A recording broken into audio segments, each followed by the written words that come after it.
ఈరోజు అనంతపురం జిల్లా వ్యాప్తంగా ఆర్టీటీ యొక్క ఎఫ్సీఆర్ఏ రెన్యువల్ చేయకుండా నిలుపుదల చేసినటువంటి కేంద్ర ప్రభుత్వ వైఖరికి నిరసనగా గాంధీ జయంతిని పురస్కరించుకొని అలాగే దసరా పండుగ ఉత్సవాన్ని పురస్కరించుకొని ఈ రెండింటికి దూరంగా అనంతపురం జిల్లాలోని దళిత పేద ప్రజలు ఈ రెండింటికి వ్యతిరేకంగా ఆర్టీటీ ఎఫ్సీఆర్ఏ రెన్యువల్ చేయాలనే ఉద్దేశంతో నిరసన కార్యక్రమాన్ని ఏర్పాటు చేసుకున్నాం.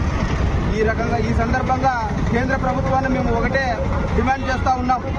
మీరు మొన్ననే అనంతపురం జిల్లా కేంద్రంలో అనంతపురం జిల్లా యొక్క దళితుల ఆవేదనను మీరు గమనించే ఉంటారు. రాజకీయ నాయకులందరూ దీనిపై మీ వద్దకు వచ్చి విన్నపాలు చేసినా కూడా కొంచెం కూడా చలనం లేకుండా ప్రవర్తించడం ఏమాత్రం సమంజసం కాదు. ఇది రాజకీయ రంగు పులుముకోకముందే దీని యొక్క ఎఫ్సీఆర్ఏ రెన్యువల్ చేయాలని జిల్లా వ్యాప్తంగా దళిత పేద ప్రజల తరఫున గుత్తి ప్రాంతంలో మేము డిమాండ్ చేస్తా ఉన్నాం. జై భీమ్, జై భారత్.